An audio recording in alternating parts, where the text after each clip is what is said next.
বেরিয়েছিলাম একটা জিনিস কেনার জন্য, নিজস্ব কিছু, কিন্তু কিনতে গেলাম কি বলো তো।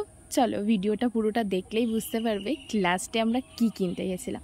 তো প্রথমে গিয়েই আগে দাদা দিদি সবার সাথে দেখা হয়ে গেছিলো, ওরা খাচ্ছিল। তারপরে মা এসে আমাদের সাথে জয়েন করলো। সামনে ফুচকার দোকান দেখে আমরা লোভ সামলাতে না পেরে একটু ফুচকা খেয়ে নিলাম। আর আমার মা যেহেতু বাইরের খাবার খায় না, তো মা যথারীতি শুধু দাঁড়িয়েই থাকলো, আমরা খেয়ে নিলাম।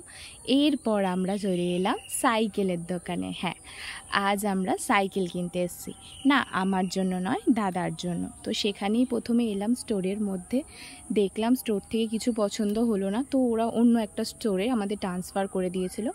সেখানে গেলাম, গিয়ে দেখলাম শত শত সাইকেল আর সমস্ত রকমের কালেকশান রয়েছে। তো এর সাথে ওরা একটা বুকও দিয়েছিল, যেই বুকটার মধ্যে অনেক রকমের কালেকশান ছিল। তো ওর মধ্যেই একটা চুজ করেছিল, আর আমি এখানে ভিডিও করছিলাম। তো আমি জানি না ওরা কোনটা চুজ করলো, তো ফাইনালি এটা ডিসাইড করেছিল। তো এটা সমস্ত কিছু বোঝানো হচ্ছিল যে এটা কেমন কি এই সেই, আর তার সাথে সাথে যা যা জিনিসগুলো লাগে সব দেখাচ্ছিল যে কোনটা কতটা ভালো হবে। তো সেই জিনিসগুলো নেওয়া হলো, আর আমাদের অর্ডারটা বুকিং হলো। আর তারপরেই দেখো এখানে একটু গরম গরম চা দিয়ে গেছিলো, আমি তো চায়ের সাথেই মজা করছিলাম।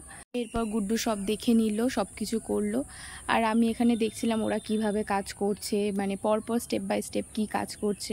আমাদের সাইকেলটা যেহেতু রেডি করার কথা ছিল, কিন্তু ফাইনালি আমাদের সাইকেলটা পরের দিন ডেলিভারি করেছে, কারণ ওই দিন ডেলিভারি পসিবল ছিল না, অনেক টাইম লাগতো সেই জন্য। আর এখানে কিছু ফর্মালিটিস করা বাকি ছিল, সেগুলো সব আমি কমপ্লিট করেছি। আর টাকাটা পেমেন্ট করে দিয়ে আমরা ফর্মালিটি করে চলে এসেছিলাম।